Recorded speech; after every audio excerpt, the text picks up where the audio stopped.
The evening was quiet at the luxury mall when a security guard's flashlight caught two small faces. "You boys, get out of here!" he barked. Marcus and Miguel, 8-year-old twins with worn coats and torn shoes, froze in place. They looked completely out of place among the marble floors and glittering storefronts. Marcus held something close to his chest, a black leather wallet he had found in the parking lot. "Sir, we just want to return this," he said softly, holding it out with trembling hands. "There's a name inside," the guard scoffed. "Sure you do. I bet you emptied it first." He called into his radio, alerting security about 2 minors acting suspiciously. From the second floor, Alexander Rothschild, a 52-year-old billionaire and owner of a nearby jewelry store, had been watching. He'd built a fortune over decades, but nothing he had seen moved him like this moment. Instead of running, the boys gently placed the wallet on the ground and started to walk away. "Let's go," Marcus whispered. "We tried to do the right thing." Their calm acceptance, without anger, just quiet resignation, struck something deep inside Alexander. "Wait," he called out, hurrying down the stairs, his expensive suit catching the guard's attention. "That wallet. It's mine." The security guard straightened instantly. "Mr. Rothschild, I was just—" Alexander cut him off and opened the wallet. Everything was intact, credit cards, ID, over $2,000 in cash. But something else caught his eye. A small piece of notebook paper folded between the bills. In a child's handwriting it read, "We found this on the ground. Our grandma said returning lost things brings good luck. Hope you're not worried." "Marcus and Miguel." Alexander looked back at the boys. "Did you write this?" Marcus nodded shyly. "We didn't know your number, so we left the note to show we didn't take anything." In that moment, something inside Alexander broke.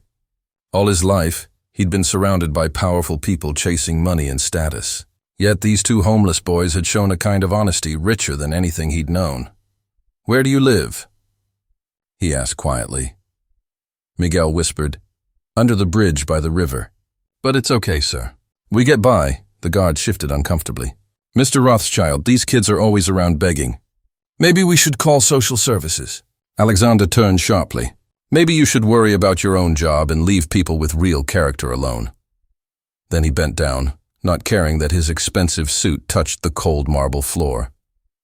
Looking the twins in the eyes, he said, "You gave me more than my wallet today. You taught me something priceless." Marcus frowned. "What lesson, sir?" Alexander smiled gently. "That real wealth has nothing to do with money." Alexander smiled, a tear slipping down his cheek. "2 8-year-old boys just taught me something that 52 years of life never could," he thought. Seeing the quiet dignity of those children who had so little yet gave so much, stirred something deep inside him. In that moment, he made a decision that would forever change not only their lives but his own, and soon reveal long-buried family secrets. If this scene of unexpected kindness touched your heart, stay tuned, because what Alexander later discovered about the boys would make anyone rethink what family and fate really mean. Hours later, sitting in his glass-walled office high above the city, Alexander couldn't focus. The twins' faces haunted him, and the crumpled note they'd left was still in his hand. He read the words for the 10th time. "We found this on the ground. Our grandma said returning lost things brings good luck." The word grandma echoed in his mind. Who was she, and why were these boys alone in the streets? A soft knock broke his thoughts. Patricia, his secretary, stepped in. "Mr. Rothschild, I spoke with social services." They know the boys, Marcus and Miguel Santos. They've been in the system for 6 months ever since their grandmother passed away. Alexander looked up, startled. "Passed away? How?" "Complications from diabetes," Patricia explained. She'd been raising them alone in a small apartment. After she died, the landlord evicted them. No one could pay rent. They've run away from temporary shelters 3 times. They keep saying they just want to stay together, and that adults always lie. Alexander's heart tightened. He knew that kind of fear too well. Patricia hesitated before adding, "There's one more thing. Their social worker, Ms. Morrison, said she plans to separate them. Apparently, it's easier to find foster homes for single children." Alexander shot to his feet, scattering papers across his desk. "They only have each other." His voice was sharp and full of pain. Patricia flinched, Her composed, distant boss had never sounded this human. "Sir, I understand how you feel," she said quietly. "But these are standard procedures. Statistically, it's what works best." Alexander turned toward the window, watching the city stretch endlessly below. Somewhere out there, two little boys, brothers like he once was, were sleeping under a bridge because the system had failed them. "Mr. Rothschild." Patricia's voice softened. "Why do you care so much?" He turned back to her slowly. For the first time, she saw a crack in his calm, a glimpse of real vulnerability. "When I was 9, Patricia, my parents died in a car crash. I ended up in the same kind of system. They separated me from my younger brother, David. Said it was for our own good." His voice trembled. "I never saw him again." Patricia's eyes widened. In her 8 years working with him, she had never heard any of this. "No one knows," Alexander said quietly. "I built everything you see, the money, the empire, trying to fill that emptiness. But I never found my brother." The system swallowed him whole. His fists clenched. "I won't let that happen to Marcus and Miguel." That afternoon, Alexander did something unprecedented. He canceled every meeting on his schedule and got behind the wheel himself. He drove straight to the bridge Miguel had mentioned. Beneath the iron structure and the constant hum of traffic, he found the twins huddled in a worn cardboard box, sharing a half-eaten sandwich salvaged from a trash bin. When Marcus saw him, he immediately stepped in front of his brother, protective and alert. "We're not doing anything wrong, sir," he said firmly. Marcus spoke quickly, his voice small but firm. "We weren't doing anything wrong, sir. We were just hungry." Alexander knelt down on the dirty pavement, ignoring the expensive fabric of his suit. "I know," he said gently. "You didn't do anything wrong. I actually came to thank you, and to ask if you'd like to have dinner with me." Miguel peeked nervously from behind his brother. "A real dinner? At a restaurant? Better than that," Alexander smiled. "At my home. I've got a huge kitchen I barely know how to use." Marcus frowned, uncertain. "Why would someone like you want to have dinner with us?" The question pierced Alexander's heart. A child who had already learned to doubt kindness. He knew that pain too well. "Because you reminded me of what it means to be good," he said softly. "Even when the world isn't good to you." For a moment, the boys said nothing. Then Miguel whispered, "Our grandma used to say we have to be good because our parents are watching us from heaven. They died when we were babies." Alexander closed his eyes, overwhelmed. Orphans, just like he and his brother had been. "Your parents would be proud of you," he said quietly. "And I know your grandmother would be too." Marcus looked at him curiously. "Do you have a family?" "I had a brother once," Alexander replied after a pause. "But I lost him a long time ago." Marcus nodded. "Like we lost our grandma." "Exactly," Alexander said. "So I understand what you're feeling." That night, Alexander's mansion echoed with laughter for the first time in decades. The twins gobbled down pizza at his elegant dining table, folded linen napkins into paper airplanes, and filled the room with life. Miguel eventually fell asleep on the Italian leather sofa, with cartoons playing softly in the background. Marcus soon nodded off too, his head resting on a pillow that cost more than their old apartment's rent. As Alexander covered them with warm blankets, something inside him shifted. Watching them sleep, peaceful at last, he made a quiet promise. Their lives would never go back to the streets again. But the next morning, that promise was put to the test. At precisely 9 a.m., a stern woman in her 50s showed up at his door, Mrs. Morrison. Clipboard in hand and 2 uniformed officers behind her. "Mr. Rothschild," she said coldly, "you need to release the children immediately. Taking minors without authorization is a serious offense." Alexander blocked the doorway calmly. "The boys are safe, fed, and being cared for. What's the issue?" "The issue," she snapped, "is that you don't have legal custody. People like you always think money can buy anything." Alexander recognized that tone, the same cold judgment he'd grown up hearing. To her, he wasn't a man trying to help 2 kids. He was just another rich fool playing savior. "People like me?" he repeated quietly. "Yes," she said sharply. "Billionaires who believe the rules don't apply to them. These children need stability, not a temporary playground until you lose interest." Her words burned. This was exactly the kind of rigid thinking that had torn his own family apart years ago. A system obsessed with procedure, not compassion. But Mrs. Morrison had no idea who she was dealing with. Alexander Rothschild hadn't built a global empire by backing down. "I understand your concerns," he said in a level voice. "But I assure you, these children will have every bit of the stability they deserve, and I'll use every legal means necessary to make sure of it."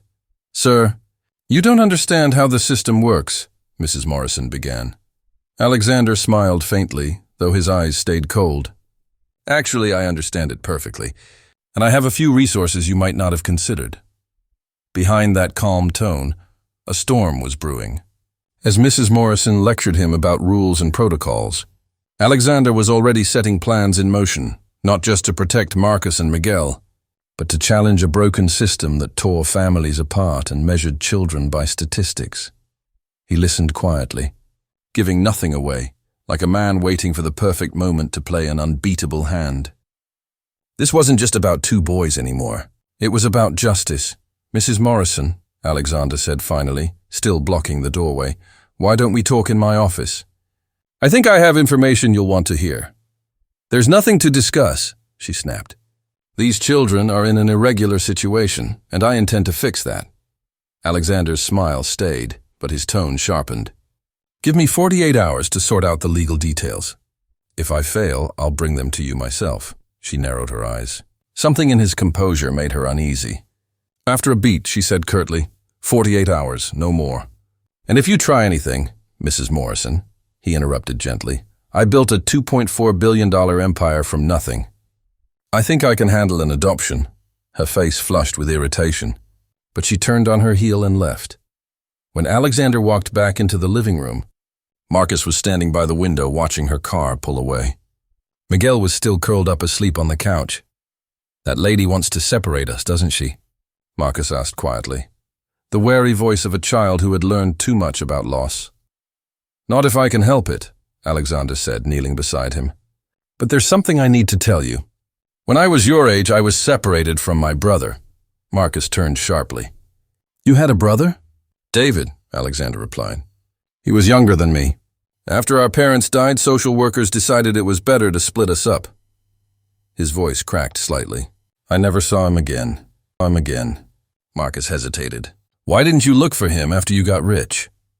The words landed like a blade. Alexander took a deep breath. "I did, for 30 years. But the system buried him, just like it tries to bury kids like you." Marcus was silent for a long moment. "So that's why you're helping us?" "Partly," Alexander admitted, "but mostly because you reminded me of something I'd forgotten. That some things are worth more than money." At that moment, his phone rang. "Mr. Rothschild, Richard Blackstone here. Got your message." Alexander's expression softened into the first real smile he'd managed in days. "Richard, I need a favor." "A big one. I'm already boarding my jet," came the reply. "Give me 3 hours." Richard Blackstone, the most feared family law attorney in the country and Alexander's closest friend since college, never wasted time. 2 hours later, the doorbell rang. On the doorstep stood a tall man with silver hair, a sharp suit, and a firm handshake. "Richard Blackstone," he said, stepping inside. Then turning to Marcus, he grinned. "So you're the one who made my old friend cry." Marcus blinked. "You're a lawyer?" "The best in the country," Richard said with mock seriousness. "And I've got an interesting proposal for you." He set a sleek briefcase on the table and opened it, revealing a stack of precisely organized documents. "Alexander wants to adopt you, but it's complicated. The law, the system, Mrs. Morrison's red tape. Still, I think we can make something special happen." "Special how?" Marcus asked, curiosity outweighing his fear. Richard smiled. "A $10 million education fund. A home put in trust. And most importantly," he paused, looking the boys in the eye, "a legal guarantee that you'll never be separated." Miguel had woken up and rubbed his eyes. "What's a trust, mister?" Alexander placed a reassuring hand on the boy's shoulder. "It means that even if something ever happens to me, you'll always have a home. And you'll always be together." Richard checked his watch, his voice turning brisk. "All right, We've got 43 hours left to make this official. Mrs. Morrison has no idea she just picked a fight with the wrong people, Richard muttered, adjusting his glasses. Marcus frowned. What wrong people? A billionaire who lost his brother to the system, Richard said, glancing at Alexander, and a lawyer who spent 20 years tearing apart bureaucracies like hers in court. That same afternoon, as Richard worked through stacks of legal paperwork, Alexander's phone rang with a call that shifted everything. Mr. Rothschild, this is Dr. Michael Santos from General Hospital. You left your card in case new information came up about Marcus and Miguel Santos. Alexander's heart pounded. Yes, doctor. What did you find?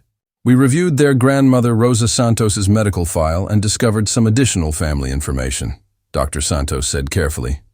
You'll want to see this in person. Within an hour, Alexander stood in the hospital's record room, staring at an old, yellowed file. The words on the page blurred as he read them aloud. Mother, Isabella Santos, 19.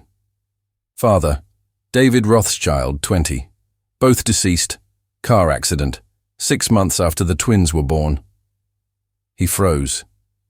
Then read the name again and again. David Rothschild, his missing brother. The boy he had searched for half his life. His voice trembled.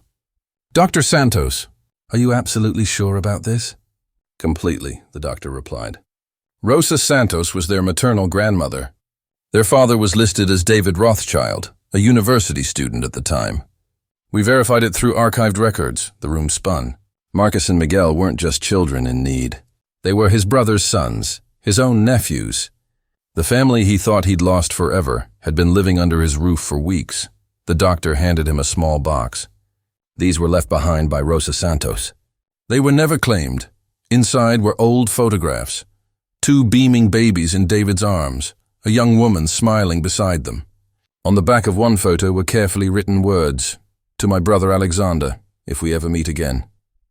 David, Isabella, Marcus, and Miguel, our family. Alexander pressed the photo to his chest, tears flowing freely. Even after all those years apart, David had remembered him.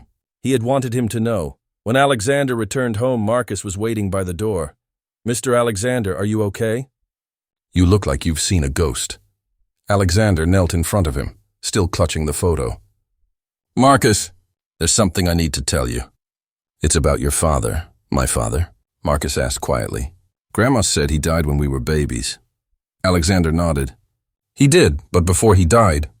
His voice shook. "He was my brother." The boy stared at him, speechless. "That means," Marcus whispered, "you're our uncle." Alexander smiled through tears. "Yes, you're my nephews. My real family.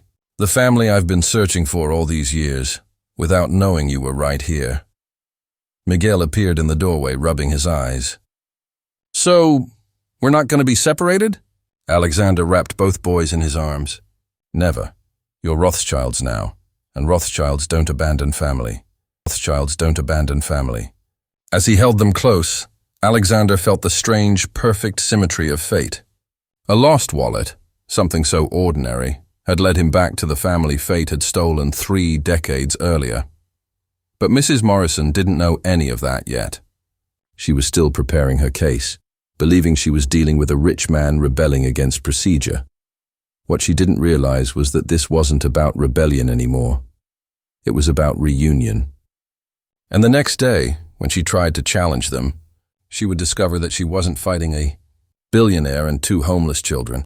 She was standing against a family the universe had spent 30 years bringing back together, and that kind of family doesn't lose. The next morning hit like a storm. At exactly 8 o'clock, Mrs. Morrison arrived at Alexander's front gate, this time not just with her 2 officers, but backed by a van from social services, a team of government staff, and 2 city attorneys in dark suits. "Mr. Rothschild," she announced, waving a court order, "your deadline has expired. Hand over the children immediately, or you'll be arrested for abduction." Alexander opened the door wearing a simple robe, calm as ever. "Good morning, Mrs. Morrison. Lovely day to clear up some confusion, don't you think?" "There is no confusion," she snapped. "You have no legal authority to keep those boys." "Actually," came another voice from behind him, smooth and confident. He has more authority than you realize. Richard Blackstone stepped forward, briefcase in hand, a razor-sharp smile on his face. And you are? Morrison asked, folding her arms. Richard Blackstone. Family lawyer. Perhaps you've heard of me, he said. I represented the Thompson versus State case, the one that forced a complete rewrite of adoption laws. And the Martinez case, which cost your department $12 million for splitting siblings. Morrison's face paled, though she tried to hold her ground. I don't care who you are. The law is clear. It is, Richard agreed, clicking open his briefcase. And so are these. He pulled out several documents and handed them over. Birth certificate for David Rothschild, brother of Alexander. And birth certificates for Marcus and Miguel Santos, sons of David Rothschild and Isabella Santos. Morrison blinked at the papers. This can't be right. Richard calmly handed her another document. DNA test, completed yesterday. 99.97% match. Alexander Rothschild is the biological uncle of Marcus and Miguel Santos. Her eyes darted across the page as her confidence melted. Away, but that doesn't change the fact that they were found in neglect, she stammered. Neglect? Alexander stepped forward, his voice steady but fierce. These children were failed by your system. They ran away because your department tried to split them 3 times. Richard reached into his case again. Internal report, protocol number 247, he said, holding up another document. Obtained legally under the Freedom of Information Act. It states, and I quote, twin siblings present placement difficulties. Separation recommended to expedite adoption. Morrison's face flushed. How did you even get that file? Mrs. Morrison, Richard said, his tone icy, when you threatened to break apart the family of a man who controls $2.4 billion and pays for the best legal team in the country. You should do your homework first. Alexander turned slightly. Marcus, Miguel, come downstairs, please. Small footsteps echoed on the marble staircase. The twin boys appeared in simple, neat clothes, their faces bright, their posture confident. They looked nothing like the frail, frightened children of a week ago. Mrs. Morrison, said Marcus softly, Mr. Alexander is our real uncle. He showed us pictures of our dad when he was a kid. Miguel took his brother's hand, and he promised we'd never be separated again. The room went silent. The officers looked uneasy. The city attorneys whispered to each other. Morrison just stared, her arrogance crumbling into disbelief. Richard quietly placed a tablet on the table and tapped play. Morrison's recorded voice filled the room. Twin brothers are problematic. It's better to separate them while they're young. They'll get used to it, the officers exchanged glances. Even the city lawyers looked ashamed. Richard didn't stop there. These are your department's numbers from the past 5 years, he said coldly. 47 sibling separations. 23 made against psychological advice. 12% placement success. 78% of those children returned to the system. You can't present confidential data. Morrison sputtered. I can, Richard replied smoothly. And I will. Because I'm filing a civil lawsuit for gross negligence and emotional harm. And I imagine the city's going to love watching this unfold in the national press. Everyone in the room froze. Alexander knelt down in front of Marcus and Miguel, his voice warm and steady. See, boys, he said, no one's ever going to take you away again. Not while I'm here. Marcus, Miguel, Alexander said gently, kneeling before them. Do you want to stay here with me? Forever? Miguel blinked. Forever? Alexander smiled. Yes. You're my family now. Mrs. Morrison stepped forward, grasping at whatever authority she had left. You don't understand how this works. There must be psychological evaluations, home visits, adjustment periods. Alexander straightened, his calm voice cutting like steel. In 48 hours, I've managed to confirm biological ties, provide a safe home, medical care, and emotional stability for 2 children your system abandoned. In 5 years, you've separated them 3 times and caused trauma that will take years to undo. Richard handed her a document. And this, he said, is a temporary custody order signed by Judge Hamilton 1 hour ago. Permanent custody will be decided in 30 days. Though given the department's record, the result seems obvious.